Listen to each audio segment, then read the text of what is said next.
নমস্কাৰ প্ৰিয় দৰ্শক পুনৰ এটি অতি গুৰুত্বপূৰ্ণ ভিডিঅ'লৈ মই নিৰঞ্জন শৰ্মাই আপোনাক স্বাগতম জনাইছো মহা চন্দ্ৰগ্ৰহণ হয় 7 ছেপ্টেম্বৰ দেওবাৰৰ দিনা হ'বলৈ গৈ আছে মহা চন্দ্ৰগ্ৰহণ এইবাৰৰ চন্দ্ৰগ্ৰহণ অসাধাৰণ কাৰণ এই চন্দ্ৰগ্ৰহণৰ পিছত 5টা ৰাশি আছে যাৰ ভাগ্য উজ্বলি উঠিব এই 5টা ৰাশিৰ জাতক জাতিকাৰ জীৱনলৈ সাংঘাতিক পৰিৱৰ্তন আহিব দেওবাৰৰ ৰাতিৰ পৰাই এই ৰাশিৰ জাতক জাতিকাৰ কপাল ফুলিব পাৰি বুলি জ্যোতিষ শাস্ত্ৰবিদসকলে কৈছে প্ৰিয় দৰ্শক এই 7 ছেপ্টেম্বৰ দেওবাৰৰ দিনা বছৰৰ দ্বিতীয়টো চন্দ্ৰগ্ৰহণ হ'বলৈ গৈ আছে চন্দ্ৰগ্ৰহণ বুলি ক'লে আপুনি মই বা আন বহুতেই হয়তো এনেকৈ ভাবো যে ই তেনেই সাধাৰণ ঘটনা কিন্তু এইবাৰ যি গ্ৰহণ হ'বলৈ গৈ আছে এয়া কোনো সাধাৰণ ঘটনা নহয় এই গ্ৰহণৰ সময়ত আকাশত আপুনি ব্লাড মুন অৰ্থাৎ ৰক্ত চন্দ্ৰৰ অদ্ভুত দৃশ্য দেখিবলৈ পাব সেয়েহে এই চন্দ্ৰগ্ৰহণৰ কাৰণে কেৱল মাত্ৰ জ্যোতিষ পণ্ডিত ধাৰ্মিক বিজ্ঞানে অপেক্ষা কৰি থকা নাই বছৰ বছৰ ধৰি অপেক্ষা কৰি আছে জ্যোতিৰ্বিজ্ঞানীসকলেও মন কৰিব অত্যন্ত গুৰুত্বপূৰ্ণ ভাদ মাহৰ পূৰ্ণিমা তিথিত হ'বলৈ গৈ আছে বছৰটোৰ দ্বিতীয়টো চন্দ্ৰগ্ৰহণ ধৰ্মীয় বিশ্বাস অনুসৰি গ্ৰহণৰ 9 ঘণ্টাৰ পূৰ্বেই সূতক কাল আৰম্ভ হ'ব এতিয়া এইখিনিতে আপোনাৰ মনলৈ এটা প্ৰশ্ন নিশ্চয় আহিছে যে সূতক কালনো কি জ্যোতিষ শাস্ত্ৰমতে আমাৰ দুটা পাপ গ্ৰহ আছে সেই দুটা হৈছে ৰাহু আৰু কেতু ধাৰ্মিক মান্যতা অনুসৰি ৰাহু আৰু কেতুৰ বাবে গ্ৰহণ লাগে সেয়েহে আপোনাৰ জ্ঞাতাৰ্থে জনাই থওঁ যে এই সূতক কালত কোনো ধৰণৰ মাংগলিক বা শুভ কাম কৰাটো অনুচিত কেৱল মাংগলিক কাৰ্যই নহয় এই সূতক কালৰ সময়খিনিত ভোজন বৰ্জন কৰা হয় বিশ্বাস কৰা হয় যে এই সময়ত কৰা মাংগলিক কামৰ ফল সদায় নেতিবাচক হয়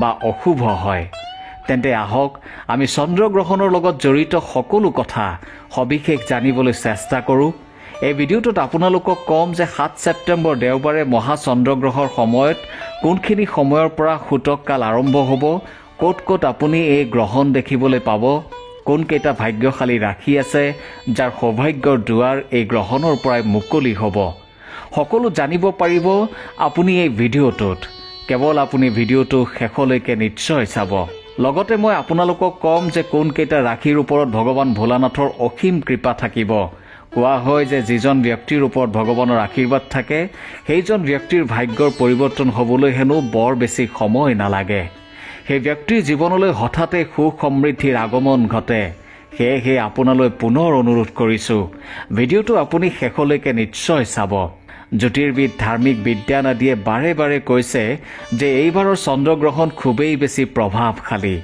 12 ৰাশিৰ ভিতৰত এনে কেইটামান ৰাশি আছে যাৰ ভাগ্য এই গ্ৰহণৰ পিছৰ পৰাই সম্পূৰ্ণৰূপে সলনি হৈ পৰিব সেয়েহে কথাখিনি জনাৰ পূৰ্বে কমেণ্টত ভগৱান মহাদেৱৰ নাম লিখি আপোনাৰ ভক্তি ভৰা সেৱা নিবেদন কৰিবলৈ নাপাহৰিব ভাৰতীয় সময় অনুসৰি এই গ্ৰহণ ইংৰাজী 7 ছেপ্টেম্বৰ দেওবাৰে হ'ব আৰু এই গ্ৰহণ পূৰ্ণ গ্ৰহণ হ'ব এই গ্ৰহণক ব্লাড মুন বুলিও কোৱা হৈছে সমগ্ৰ বিশ্বতে ইয়াৰ প্ৰভাৱ পৰিব বুলি কোৱা হৈছে বিশেষকৈ ভাৰতৰ লগতে এছিয়াৰ বিভিন্ন দেশ ইউৰোপ আৰু আফ্ৰিকাত খুব সুন্দৰভাৱে পৰিব বৈজ্ঞানিক ভিত্তি অনুসৰি এই সময়ত সূৰ্য পৃথিৱী আৰু চন্দ্ৰমা একেডাল ৰেখাত উপনীত হয় অৰ্থাৎ একে শাৰীলৈ আহে আৰু পৃথিৱীয়ে নিজৰ ছায়াৰে চন্দ্ৰমাক সম্পূৰ্ণৰূপে ঢাকি পেলায় তেতিয়া সূৰ্যৰ পোহৰ পোনপটীয়াকৈ চন্দ্ৰত নপৰেগৈ এই অদ্ভুত মহাজাগতিক পৰিঘটনাকেই আমি চন্দ্ৰগ্ৰহণ বুলি কওঁ আহক এতিয়া জানি লওঁ এই গ্ৰহণৰ সময় আৰু সূতক কাল কি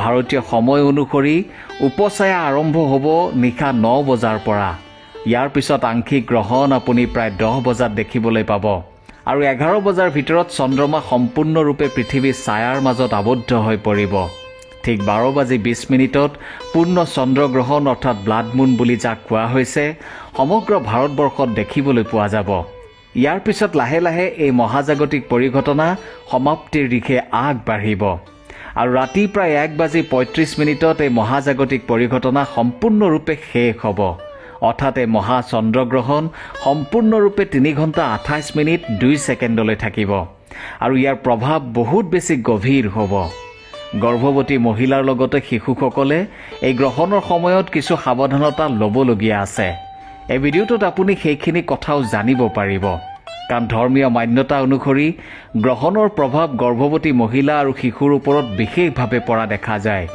সেয়েহে আজিৰ ভিডিঅ'টোত আমি কিছুমান বিশেষ উপায়ৰ কথা উল্লেখ কৰিম, যিখিনিৰ জৰিয়তে আপুনি চন্দ্ৰগ্ৰহণৰ দোষৰ পৰা বাচিব পাৰিব। লগতে আমি আপোনাক জনাম যে এই গ্ৰহণৰ ৰাতিৰ পৰাই 12 ৰাশিৰ ভিতৰত কোনকেইটা ৰাশিৰ কপাল ফুলিব আৰু কোনকেইটা ৰাশিৰ জাতক জাতিকাই অলপ সাৱধানে থাকিব লাগিব বা প্ৰতিকাৰ হিচাপে কি কৰিব লাগিব। বৈজ্ঞানিক ভাষাত পূৰ্ণ চন্দ্ৰগ্ৰহণক ব্লাড মুন এই কাৰণেই কোৱা হয়, যেতিয়া পৃথিৱী সূৰ্য আৰু চন্দ্ৰৰ মাজলৈ আহি যায় তেতিয়া সূৰ্যৰ কিৰণ পৃথিৱীৰ বাতাৱৰণৰ জৰিয়তে পাৰ হৈ আহে আৰু চন্দ্ৰমাত লাল বা ৰঙা ৰঙৰ ছায়া পৰে। সেইকাৰণে এই দৃশ্য ৰহস্যময় আৰু অদ্ভুত যেন অনুভৱ হয়। এইবাৰৰ ব্লাড মুন সমগ্ৰ ভাৰতবৰ্ষত সম্পূৰ্ণৰূপে দেখিবলৈ পোৱা যাব। ভাদ মাহৰ পূৰ্ণিমাৰ দিনা হ'বলৈ গৈ থকা মহা চন্দ্ৰগ্ৰহণৰ সময়ত 12 ৰাশিৰ ভিতৰত 5টা ৰাশিৰ জীৱনলৈ সাংঘাতিক পৰিৱৰ্তন আহিব। ঈশ্বৰৰ অসীম কৃপা থাকিব এই 5 ৰাশিৰ ওপৰত। এই গ্ৰহণৰ পিছৰ পৰাই এই 5 ৰাশিৰ জীৱনৰ পৰা দুখ দুৰ্দশা লাহে লাহে নাইকিয়া হ'বলৈ আৰম্ভ কৰিব। তেওঁলোকৰ জীৱনলৈ ধনাগমন হ'ব আৰু সমৃদ্ধিৰ আগমন হ'ব।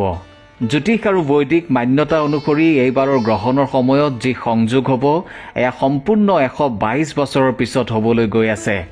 এই গ্ৰহণ ভাৰতৰ সকলো প্ৰান্ততে আপুনি ফটফটীয়াকৈ স্পষ্ট ৰূপত দেখিবলৈ পাব। ভাৰতৰ লগতে ইউৰোপ, আফ্ৰিকা, আমেৰিকা, দক্ষিণ আমেৰিকা, প্ৰশান্ত মহাসাগৰকে ধৰি এণ্টাৰ্কটিকাতো এই গ্ৰহণ দেখিবলৈ পোৱা যাব। এই বিশেষ দিনটোত এই গ্ৰহণৰ সময়ত আপুনি কিছুমান কাম কৰাটো বিশেষভাৱে জৰুৰী। এই কামখিনি কৰিলে গ্ৰহণৰ পিছত আপোনাৰ জীৱন সাংঘাতিকভাৱে সলনি হৈ যাব পাৰে। বিশ্বাস কৰা হয় যে এই চন্দ্ৰগ্ৰহণৰ সময়ত সকলো দৈবিক শক্তি চৰম সীমাত থাকে। এই সময়ছোৱাত কৰা কোনো উপায় বা কাম কেতিয়াও বিফলে নাযায়। এই চন্দ্ৰগ্ৰহণৰ পূৰ্বে আপুনি মনত ৰাখিবলগীয়া আটাইতকৈ গুৰুত্বপূৰ্ণ কথাটো হৈছে সূতক কাল। প্ৰিয় দৰ্শক, গ্ৰহণ লগাৰ 12 ঘণ্টাৰ পূৰ্বে সূতক কালৰ আৰম্ভ হয়, কিন্তু চন্দ্ৰগ্ৰহণৰ সূতক কাল 9 ঘণ্টা পূৰ্বে আৰম্ভ হ'ব। কাৰণ এই গ্ৰহণ ভাৰতত আপুনি দেখিবলৈ পাব। সেইবাবে প্ৰতিজন ভাৰতীয়ৰ বাবে এই সূতক কাল অতি গুৰুত্বপূৰ্ণ। এই কথাটোৰ প্ৰতি আপুনি বিশেষভাৱে ধ্যান দিব লাগিব। সূতক কালৰ সময়খিনি মনত ৰাখিব। 7 ছেপ্টেম্বৰ দেওবাৰে দুপৰীয়া 12:19 পৰা আৰম্ভ হ'ব আৰু 7 ছেপ্টেম্বৰৰ মধ্যৰাতি অৰ্থাৎ 1:26 এই সূতক কাল চলি থাকিব। সেয়েহে গ্ৰহণৰ সময় আৰু সূতক কাল ভাৰতত বাস কৰা প্ৰতিজন ব্যক্তিৰ বাবে অধিক গুৰুত্বপূৰ্ণ। এই গ্ৰহণৰ সময়ছোৱাত বিশেষভাৱে ভাৰতত থকা লোকসকল সাৱধান হৈ থকাটো অতি জৰুৰী। গৰ্ভৱতী মহিলাৰ পৰা শিশুলৈকে সকলোৰে সুমংগল হ'ব যদিহে তেওঁলোকে এই গ্ৰহণৰ সময়ত সাৱধানে থাকে। কাৰণ এই গ্ৰহণৰ সময়ত চন্দ্ৰৰ পৰা নিৰ্গত হোৱা পোহৰৰ পৰা গৰ্ভৱতী মহিলাসকল বাচি থাকিব লাগে। নিজৰ গৰ্ভত গ্ৰহণৰ ছায়া যাতে নপৰে তাৰ বাবে এটা কোঠাৰ ভিতৰত আবদ্ধ হৈ থাকিব লাগে। আৰু এই গৰ্ভৱতী মহিলাসকলে এই সময়ছোৱাত বিশেষত ভগৱানক ধ্যান কৰিব লাগে বা মন্ত্ৰ জপ কৰিব লাগে। ঈশ্বৰ চিন্তনৰ বাহিৰে অন্য কথা ভাবিবই নালাগে গৰ্ভৱতী মহিলাসকলে। আপুনি ধৰ্মীয় গ্ৰন্থ এই সময়ছোৱাত পঢ়ি থাকিব পাৰে। বিশ্বাস কৰা হয় যে এই গ্ৰহণৰ সময়ত গৰ্ভৱতী মহিলাই ধাতুৰে নিৰ্মিত বস্তুৰ প্ৰয়োগৰ পৰাও বাচি থাকিব লাগে আৰু সেই ধাতুৰে নিৰ্মিত বস্তু শৰীৰত পৰিধানো কৰিব নালাগে।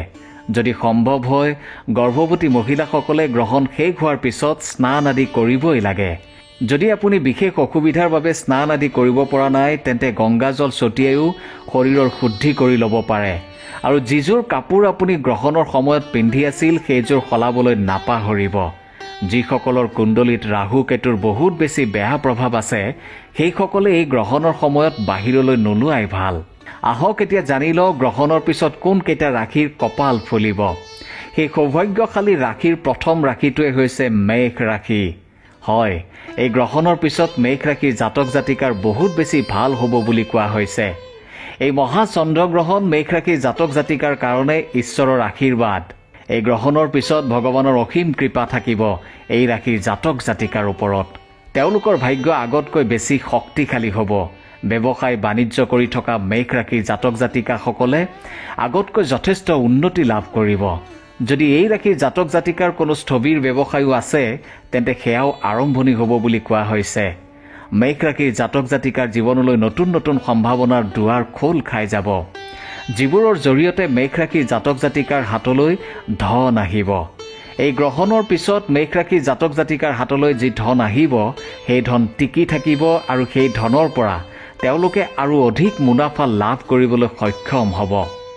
এই গ্ৰহণৰ পিছত কোনো জাতক জাতিকাই যদি নতুনকৈ কোনো ব্যৱসায় বাণিজ্য আৰম্ভ কৰিবলৈ ইচ্ছা কৰিছে বা কৰে, তেন্তে তেওঁলোক নিশ্চিতভাৱে সফল হ'ব বুলি কোৱা হৈছে আৰু তাৰ পৰা আপুনি মোটা অংকৰ ধন লাভ কৰিবলৈ সক্ষম হ'ব।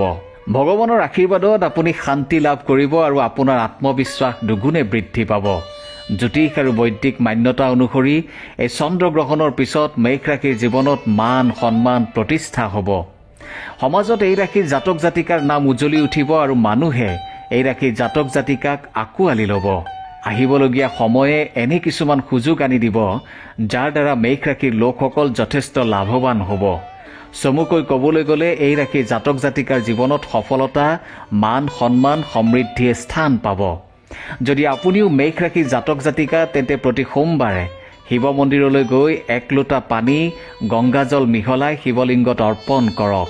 এনে কৰিলে নৱগ্ৰহ সন্তুলিত অৱস্থাত থাকিব আৰু আপোনাৰ অবিৰতভাৱে প্ৰগতি হ'ব। দ্বিতীয় ভাগ্যৱান ৰাশিটো হৈছে মিথুন ৰাশি। এই গ্ৰহণৰ পিছত মিথুন ৰাশিৰ জাতক জাতিকাৰ জীৱনলৈও ইতিবাচক সঁহাৰি আহিব। এই গ্ৰহণৰ পিছত মিথুন ৰাশিৰ জাতক জাতিকাসকলে চাকৰি পাব পাৰে বুলি কোৱা হৈছে। যদি আপুনি ইতিমধ্যে কোনো এটা চাকৰি কৰি আছে, তেন্তে পদোন্নতিৰ সম্ভাৱনা আছে বা আপুনি প্ৰমোচনৰ মুখ দেখিব। দীঘলীয়া সময় ধৰি মিথুন ৰাশিৰ যিসকল জাতক জাতিকাই দুৰ্ভাগ্যৰ সৈতে যুঁজি থাকিবলগীয়া হৈছে, অশান্তি পাই আছে, তেওঁলোকৰ জীৱনত এই গ্ৰহণৰ পিছত এক প্ৰকাৰ ইতিবাচক প্ৰভাৱ পৰিব। এই গ্ৰহণৰ পিছতেই তেওঁলোকৰ জীৱনৰ দুখ দুৰ্দশা নিশ্চিতভাৱে দূৰ হ'ব। ভাগ্য শক্তিশালী হৈ পৰিব। নৱগ্ৰহই মিথুন ৰাশিৰ জাতক জাতিকাক সহায় কৰিব। ৰাহু আৰু কেতুৰ স্থিতিও এই ৰাশিৰ জাতক জাতিকাৰ পক্ষতেই থাকিব। সেয়েহে এই গ্ৰহণৰ পিছতেই মিথুন ৰাশিৰ জাতক জাতিকাই যি নিৰ্ণয় বা সিদ্ধান্ত ল'ব, তাতে সফলতাৰ মুখ দেখিব আৰু তাৰ প্ৰমাণো হাতে হাতে পাব। যিসকল জাতক জাতিকাৰ ধন দীঘলীয়া সময় ধৰি কোনো বজাৰত আবদ্ধ হৈ আছে বা কাৰোবাক যদি আপুনি ধন ধাৰলৈ দি থৈছে, তেন্তে সেই ধন আপোনাৰ হাতলৈ উভতি আহিব। এই গ্ৰহণৰ পিছত ক'ৰবাত যদি আপুনি বিনিয়োগ কৰিম বুলি ভাবিছে, তেন্তে আপুনি আগবাঢ়িব পাৰে বুলি কোৱা হৈছে। তাৰ পৰা আপুনি ভাল ফল পাব পাৰে বুলিও কোৱা হৈছে। কোনো সম্পত্তি বা বাহন ক্ৰয় কৰাৰ ক্ষেত্ৰতো এই গ্ৰহণৰ পিছত মিথুন ৰাশিৰ জাতক জাতিকাৰ শুভ যোগ হ'বলৈ গৈ আছে। ভগৱান ভোলানাথৰ কৃপাত এই ৰাশিৰ জাতক জাতিকাৰ জীৱনলৈ সম্পূৰ্ণ ইতিবাচকতা কঢ়িয়াই আনিব। যদি আপুনিও মিথুন ৰাশিৰ জাতক জাতিকা, তেন্তে প্ৰতি সোমবাৰে এজনী গাই গৰুক 8খন ৰুটি খুৱাবলৈ নাপাহৰিব। এনে কৰিলে বছৰ বছৰ ধৰি ভাগ্যই আপোনাৰ লগ নেৰিব। তৃতীয় সৌভাগ্যশালী ৰাশিটো হৈছে কন্যা ৰাশি। এই ৰাশিৰ জাতক জাতিকায়ো গ্ৰহণৰ পিছৰে পৰা ভগৱান ভোলানাথৰ বিশেষ কৃপা দৃষ্টি লাভ কৰিব। আপোনাৰ বিৰোধীসকল বা আপোনাৰ শত্ৰুসকল আপোনাৰ সন্মুখত হাৰ মানিবলৈ বাধ্য হ'ব। যদি আপোনাৰ চাকৰি ক্ষেত্ৰত কোনো বাধা আছে, কোনো সমস্যা আছে, তেন্তে সেইবোৰ এই গ্ৰহণৰ পিছৰ পৰাই আঁতৰিবলৈ আৰম্ভ কৰিব। কন্যা ৰাশিৰ জাতক জাতিকাৰ এই গ্ৰহণৰ পিছত বিদেশ ভ্ৰমণৰ যোগ আছে বুলি কোৱা হৈছে। বিবাহৰ সুযোগো আহিব কন্যা ৰাশিৰ জাতক জাতিকাৰ জীৱনলৈ। আৰু দীঘলীয়া সময় ধৰি যিসকলে সন্তান প্ৰাপ্তিৰ সুখ লাভ কৰা নাই, সেইসকলে সন্তানৰ সুখ লাভ কৰাৰ যোগ আছে বুলি কোৱা হৈছে। সেয়েহে এই গ্ৰহণ কন্যা ৰাশিৰ জাতক জাতিকাৰ বাবে কোনো চমৎকাৰ বুলি ক'লেও ভুল কোৱা নহ'ব। এই গ্ৰহণে কন্যা ৰাশিৰ জাতক জাতিকাৰ জীৱনলৈ এক ইতিবাচক, এক যোগাত্মক দিশক কঢ়িয়াই আনিব। ইয়াৰ পিছৰ অৰ্থাৎ চতুৰ্থ সৌভাগ্যশালী ৰাশি হৈছে ধনু ৰাশি। ধনু ৰাশিৰ জাতক জাতিকাৰ কাৰণেও এইবাৰৰ গ্ৰহণ বিশেষ হ'ব বুলি কোৱা হৈছে। যদি আপুনি কোনো দীঘলীয়া ৰোগৰ সমস্যাত ভুগি আছে, তেন্তে সেই ৰোগৰ পৰা মুক্তি লাভৰ যোগ সমাগত। যি মাটি বাৰী সম্পত্তি আপুনি দীঘলীয়া সময় ধৰি বিক্ৰী কৰিব পৰা নাই, সেয়া এই গ্ৰহণৰ পিছতে বিক্ৰী হৈ যোৱাৰ যোগ আছে আৰু সেইখিনি কামত লগাই আপুনি যথেষ্ট লাভৱান হ'ব পাৰিব। এই গ্ৰহণৰ পিছত ক'ৰবাত ফচি থকা ধনো আপোনাৰ হাতলৈ অহাৰ যোগ আছে। এই গ্ৰহণৰ পিছত আপোনাৰ শত্ৰুপক্ষ, বিৰোধী পক্ষ আপোনাৰ মিত্ৰ হৈ পৰিব। সমাজত আপোনাৰ মান সন্মান বৃদ্ধি হ'ব। আপোনাৰ ঘৰলৈও সুখ সমৃদ্ধি উন্নতি প্ৰগতি নিশ্চয় আহিব। আপোনাৰ ওপৰত যি দোষ আছে, সেয়া লাগিলে শনি দোষ, ৰাহু কেতুৰ দোষ, যি দোষেই নহওক, সেয়া এই গ্ৰহণৰ পিছতেই লাহে লাহে সমাপ্ত হ'ব। কাৰণ এই গ্ৰহণৰ পিছত দেৱাদিদেৱ মহাদেৱৰ আশীৰ্বাদ পোনপটীয়াকৈ আপুনি পাবলৈ গৈ আছে। ইয়াৰ পিছৰ সৌভাগ্যশালী ৰাশিটো হৈছে বৃশ্চিক ৰাশি। এই ৰাশিৰ জাতক জাতিকাৰ পাৰিবাৰিক জীৱনলৈ পৰিৱৰ্তন আহিব। ঘৰ পৰিয়ালত সুখ শান্তি বৃদ্ধি পাব। এই গ্ৰহণৰ পিছত বাহন ক্ৰয় বা সম্পত্তি ক্ৰয়ৰ সুযোগ আহিব আপোনাৰ জীৱনলৈ। দীঘলীয়া সময়ৰ বাবে যিসকলে আত্মবিশ্বাসৰ অভাৱত যুঁজত ভাগৰি পৰিছে, সেইসকলে এই মহা চন্দ্ৰগ্ৰহণৰ পিছতেই আত্মবিশ্বাস ঘূৰাই পাব। আত্মিক শক্তি বৃদ্ধি হ'ব আৰু আধ্যাত্মিক প্ৰগতি হ'ব। আত্মবিশ্বাস বাঢ়িব আৰু আপুনি যি সিদ্ধান্ত লয় সেই সিদ্ধান্তৰ যোগেদিয়েই সফলতাৰ মুখ দেখিব। চাকৰি কৰাসকলে পদোন্নতিৰ সুযোগ পাব। ব্যৱসায়ীসকলে যথেষ্ট লাভান্বিত হ'ব। যিয়ে দীঘলীয়া সময় ধৰি চাকৰি পোৱাৰ বাবে প্ৰস্তুতি চলাই আছে, তেওঁলোকে এই গ্ৰহণৰ পিছতে চাকৰি লাভৰ যোগ আছে বুলি কোৱা হৈছে। মহাদেৱৰ অসীম কৃপা থাকিব এই বৃশ্চিক ৰাশিৰ জাতক জাতিকাৰ জীৱনতো। গতিকে আপুনি আগবঢ়াৰ ক্ষেত্ৰত কোনেও আপোনাক বাধা দিব নোৱাৰে। আপোনাৰ যদি ৰাশি বৃশ্চিক, তেন্তে প্ৰতি সোমবাৰে আহঁত গছৰ গুৰিত এলোটা জল অৰ্পণ কৰিবলৈ নাপাহৰিব। এনে কৰিলে ভোলানাথৰ লগতে ভগৱান বিষ্ণুৰ আশীৰ্বাদ পাবলৈ সক্ষম হ'ব। এই ভিডিঅ'টোত পূৰ্বতে কোৱা হৈছে যে গৰ্ভৱতী মহিলাসকলে এই গ্ৰহণৰ সময়ত বিশেষভাৱে সাৱধান হোৱা উচিত। এই গ্ৰহণৰ সময়ছোৱাত পতি পত্নীয়ে শাৰীৰিক সম্বন্ধ স্থাপনৰ পৰা বিৰত থকা উচিত। গ্ৰহণৰ সময়ত এনে কাম কৰিলে ঘৰখনলৈ দুখ অশান্তি আদি নামি আহে। যদি আপোনাৰ কুণ্ডলীত কিবা দোষ আছে, তেন্তে আপুনি গ্ৰহণৰ সময়ছোৱাত ঘৰৰ পৰা কেতিয়াও বাহিৰ নোলাব। গ্ৰহণৰ সময়ছোৱাত চুলিত তেল ঘঁহা বা তেল মালিচ কৰা আদি অনুচিত। এনে কৰিলে বিভিন্ন ধৰণৰ ৰোগৰ সম্ভাৱনা প্ৰকট হৈ পৰে। গ্ৰহণৰ সময়ছোৱাত তুলসী পাতৰ বিশেষ গুৰুত্ব আছে। এই গ্ৰহণৰ সময়ত তুলসী পাত ছিঙাটো একেবাৰে অশুভ বুলি গণ্য কৰা হৈছে। যদি আপুনি তুলসী পাতৰ ৰস উলিয়াই বা তুলসী পাত কোনো খোৱা বস্তু দিব বিচাৰিছে, তেন্তে সেয়া গ্ৰহণৰ আগত অথবা গ্ৰহণৰ পিছতহে কৰিব। গ্ৰহণ লগাৰ সময়ত এইখিনি কৰাৰ পৰা আপুনি বিৰত থাকিব লাগিব। কাৰণ চন্দ্ৰগ্ৰহণৰ সময়ত নেতিবাচকতাৰ প্ৰভাৱ সকলোৰে জীৱনতে পৰে। আপুনি সেই প্ৰভাৱৰ পৰা বাচি থাকিবলৈ হ'লে সজাগ আৰু সচেতন হৈ থাকিব লাগিব। এই গ্ৰহণৰ সময়ছোৱাত ভোজন কৰা, শুই থকা, চুলি কটা, নখ কটা, ঘৰ চাফ চিকুণ কৰা, কাপোৰ ধোৱা, বাচন বৰ্তন ধোৱা, দাঁত ব্ৰাছ কৰা, এনেধৰণৰ যিবোৰ কাৰ্য আছে এইবোৰ একেবাৰে বৰ্জন কৰিব লাগে। আপোনাৰ যদি বয়স হৈছে বা আপোনাৰ ঘৰত যদি শিশু আছে বা আপুনি নিজেই যদি এগৰাকী গৰ্ভৱতী মহিলা, তেন্তে এই মহা চন্দ্ৰগ্ৰহণৰ সূতক কালৰ আগতেই খোৱা বোৱা আদিৰ প্ৰস্তুতি কৰক। আৰু আপুনি যি খাদ্য খাব সেই খাদ্যখিনিত একোটাকৈ তুলসী পাত দি শুদ্ধি কৰিবলৈ নাপাহৰিব। তুলসী পাতে গ্ৰহণৰ দোষ নাইকিয়া কৰে বুলি বিশ্বাস কৰা হয়। ইতিমধ্যে এই ভিডিঅ'টোত আমি উল্লেখ কৰিছোঁ যে গ্ৰহণৰ সময়ত কোনো শুভ কাম কৰিব নালাগে। গ্ৰহণৰ সময়ত পূজা পাৰ্বণ আদি কৰিব নালাগে। এই সময়খিনিত আপুনি মূৰ্তিও স্পৰ্শ নকৰিব, কাৰণ এই সময়খিনিত প্ৰকৃতি যথেষ্ট সংবেদনশীল স্থিতিত থাকে। সেয়েহে এই সময়ছোৱাত গছ গছনি, ঘাঁহ বন আদি ছিঙা বা কটা একেবাৰে অনুচিত। গ্ৰহণৰ সময়ছোৱাত মাছ মাংস মদিৰা আদিও সেৱন কৰাৰ পৰা বিৰত থকা উচিত। এতিয়া জানো আহক যে কোনকেইটা ৰাশিৰ জাতক জাতিকাই এই গ্ৰহণৰ সময়ত সাৱধানে থাকিব লাগিব। ইতিমধ্যে আমি উল্লেখ কৰিছোঁ যে বিভিন্ন জ্যোতিষবিদৰ মতে চন্দ্ৰগ্ৰহণৰ পিছত 5টা ৰাশিৰ কপাল ফুলিব। এতিয়া বাকী থাকিল 7টা ৰাশি। যিকেইটা ৰাশিৰ জাতক জাতিকাই জ্যোতিষ শাস্ত্ৰবিদৰ মতে এই গ্ৰহণৰ সময়ত কিছুমান উপায় কৰিব লাগিব আৰু সাৱধানতা অৱলম্বন কৰিব লাগিব। প্ৰথম ৰাশিটো হৈছে বৃষ ৰাশি। স্বাস্থ্য আৰু আৰ্থিক প্ৰত্যাহ্বান বৃদ্ধি পাব পাৰে। সেয়েহে এই ৰাশিৰ জাতক জাতিকাই নিজৰ স্বাস্থ্যৰ প্ৰতি যত্ন লোৱা উচিত আৰু গ্ৰহণৰ সময়ত ভোজন আদিৰ পৰা বিৰত থকা উচিত। এই ৰাশিৰ জাতক জাতিকাই প্ৰতি সোমবাৰে শিৱলিংগত জল অৰ্পণ কৰিলে যথেষ্ট সকাহ পাব। সিংহ ৰাশি। বৈবাহিক জীৱনত বিসংগতিৰ সম্ভাৱনাই দেখা দিব পাৰে। সেয়েহে এই ৰাশিৰ জাতক জাতিকাই বৈবাহিক সম্পৰ্ক অটুট ৰাখিবলৈ ইজনে সিজনৰ লগত আলোচনা কৰা উচিত। পুৰুষ স্ত্ৰীয়ে যাতে অকলে কোনো সিদ্ধান্ত নলয়।